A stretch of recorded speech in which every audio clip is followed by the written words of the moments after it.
What up, everybody? We're doing an episode of Beefy Boys Breakdown, Halloween edition, as you can see. And my costume, we look better as a family unit. And I'll get my partner Harrison on here. We're going over UFC 267 on episode 66 of the Beefy Boys Breakdown. Main card time, absolutely stacked, star-studded, Fight Island. Let's get it. For that reason, we'll keep it pushing. Because, man, there's a lot to get to on this next one, man. Like, you see my frown. See my frown. A little slow cap going, just a little salute, a little tear, a little single tear drop in the eye. I don't know if I'm eating crow this morning. I don't know what I'm eating. Love Dan Hooker. Yeah. God, I and we couldn't were have been more both off. texting all week about, like, God damn it, I should go put some money on Hooker. Great. I like this fat number. Yeah. Great takedown defensive percentage. Like, Dan Hooker fought 1 month ago, made the short turnaround, stayed away from his family. I mean, so many great storylines. His last fight was the best wrestling Dan Hooker's ever showed us, and he's fighting a wrestler. There was a lot of reasons to be high on Dan Hooker and think that we were smarter than Vegas. so many. Vegas never really had any doubt. Now, you can tell a lot of money came in on Hooker, though, because a lot of people felt the same way we did. Because Hooker started at, like, plus 500, and it got bet all the way down to plus 385. So we were not alone. I got it. I was just about to pull it up just to see what the line moved to. Because it closed, by the way, like, we got it at, 385 in the octagon? Yeah. Correct? It actually went all the way down to 360. And like a week ago, it was like literally like plus 500 even. On the highest it ever went was plus 500. Yes, sir. At October 20th, all the way until the 27th of October. You could have got it at plus 500. Because I was almost about to fucking do it. Like I was gonna hit that plus 500. So I mean, obviously it's better to get the bigger number, but that just shows you. I mean, thousands and thousands of people were feeling the exact same way that we were feeling and put their money where their mouth was. So, I mean, I think it shows us how much respect we all have for Dan Hooker and a little bit of that Islam Machackev, like, have you earned it? Like, we get it. There's hype. We get it. Everybody in the world is co-signing for you. We get it. The training stories are legendary. The record is gorgeous. The win streak is gorgeous. But I think a lot of UFC fans were just like, show me more. Show me. Like, Thiago Moises didn't, like, put the nail in the coffin for a lot of UFC fans, including myself. And now I won money when he beat Moises. I took it straight up by finish, and I took the parlay. I put him in my parlay. So I was all over that. Yeah, he went double for you. That's right. I forgot he sauced it so hard. But Moises, to me, and I mean, I could be a dick and be like, no disrespect to Moises, but it's kind of impossible to do. Like, I mean, it just didn't do it for me. It just didn't, like, it did something, but, like, so he was originally scheduled to fight RDA, and, like, that's kind of more, now we're getting somewhere. Now we're going to find out, right? And then the RDA pulls out, in steps Dan Hooker. And I think we even feel more so. Like, I think most of us probably hold Dan Hooker a little higher regards than RDA at this point today, at this point in their career. No, maybe that's he's ranked 2 higher. Different. You know what I mean? Yeah. Like instead of 5 versus 8, it's 5 versus 6. Yeah, good point. And so yeah. I mean, so I don't know. We were high on Hooker coming into this, but I mean, as high as you can be on a big underdog. Like, I wasn't gonna say, like, the number was just so juicy, and I have so much respect for Dan Hooker, right? I mean, at the end of the day, it's not like if I was picking these two names on a piece of paper with no money line, I'm circling Islam Makhachev. Like, I wasn't that for delusional. Sure. But for sure, how big the number was, how much respect. The path to victory is there. Hooker. Yes.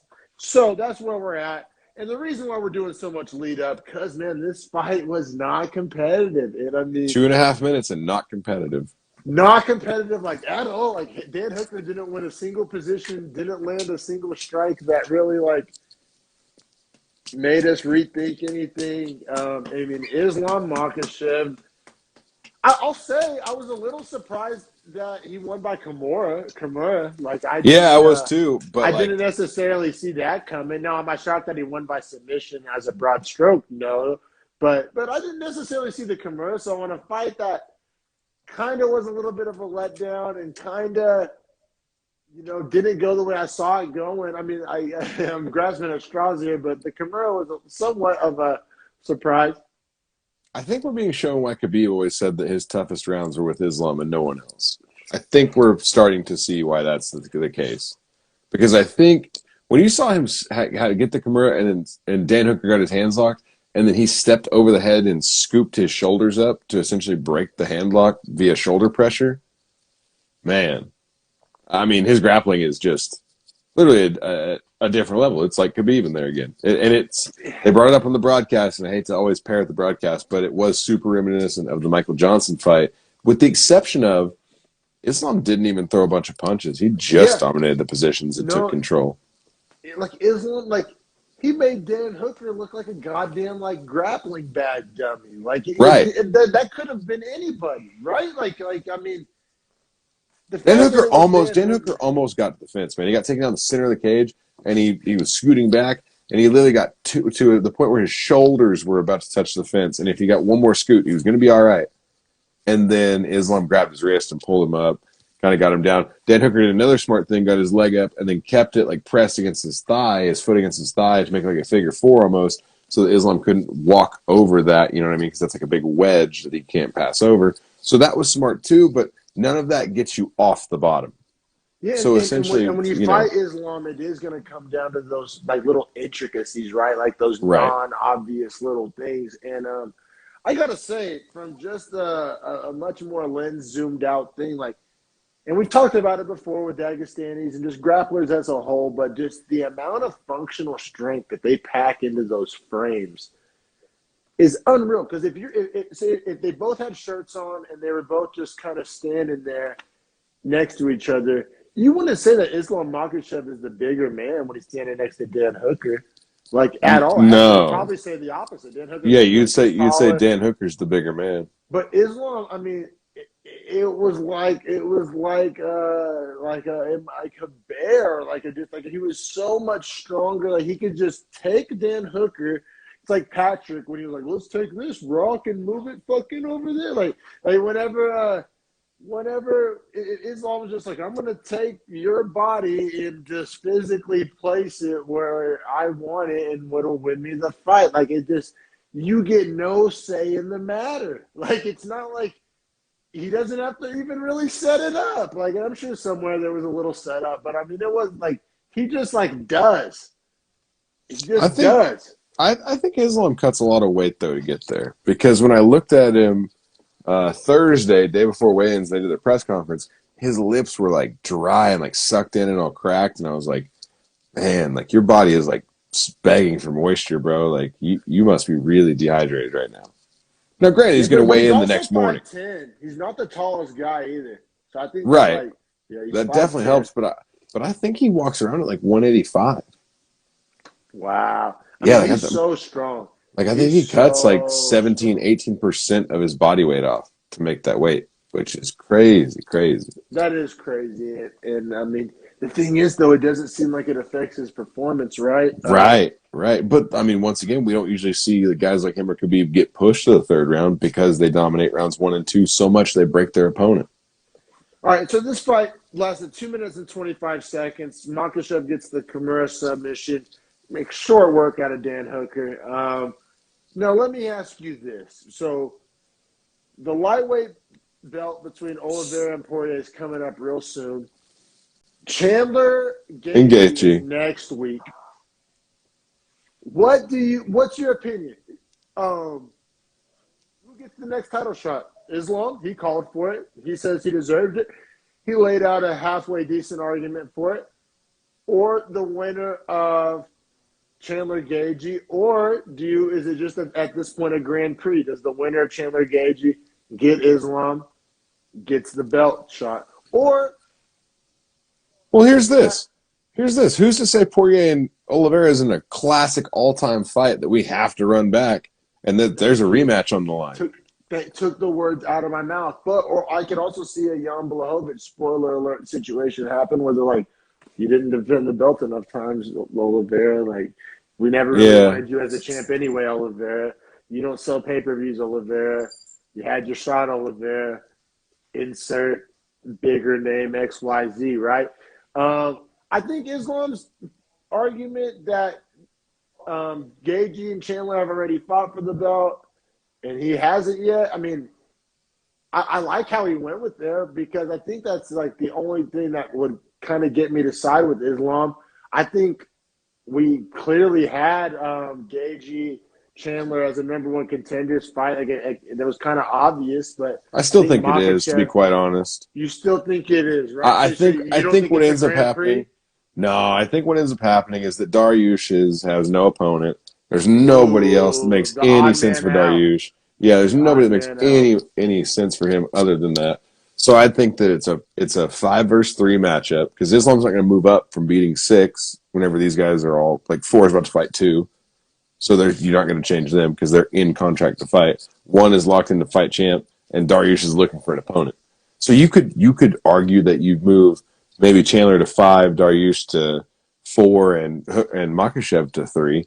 But a 3 and 4 fight after the champion and 1 are fighting, and in this case 2 and 5, then like you're right there. Like at that point, it's just who puts on the best performance gets the next shot. I have a little bit of nuance. The Dariush thing makes all the sense in the world and is probably the most likely scenario to happen. But just having a little fun here on our podcast, if I had my druthers, I think I look at it 2 different ways depending on who wins Gaethje Chandler.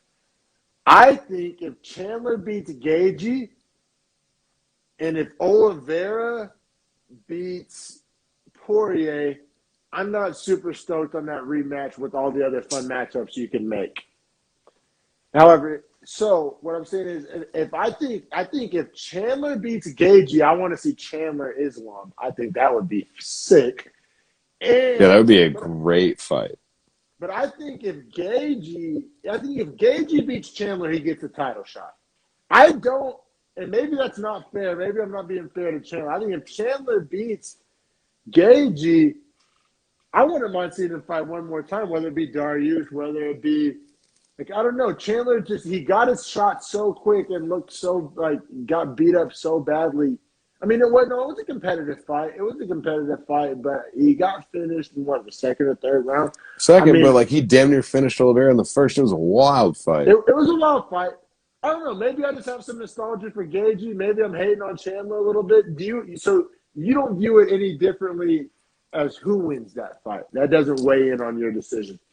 I just think for Islam, like when I look at his opponents versus who else every one of those guys has been fighting for the last 3 years, how is Islam more deserving than Gaethje or Chandler? I'll make a lawyer argument, and then we'll keep it pushing. Because he's been more dominant. It's fair against worse competition, though. Yeah, yes. Also, so 2 sides of that coin. Because he took Davi Ramos and Arman Sarukian to decision, then took 2 years off, a year and a half, beat Drew Dober by sub in the 3rd round, beat Thiago Moises by sub in the 4th round. Now he has the win over Dan Hooker in the 1st round sub. That's his best win by a long shot and was amazing. I'm not taking anything away from him about this fight, but I would like to see him do it one more time before I give him the title shot. Yeah, and Dariush is a good matchup. That fight. I feel like Dariush gets smoked and it's hard to sell, but it's hard to sell, right? Like I think if you're giving me Gaethje Islam, Chandler Islam, or Dariush Islam, and like I get a pick, just like a fight that like I want to watch as a fan on TV and probably pay $70 to watch. Right. Dariush is not the one I'm picking. Like it just. Yeah, no, I'm with you. Maybe it turns into an all-timer, right? Like their styles are pretty similar. It could turn into a brawl. Like could really test Islam striking, but against not the greatest striker. So it's like, what do you find out there? But it could easily be a really fun fight.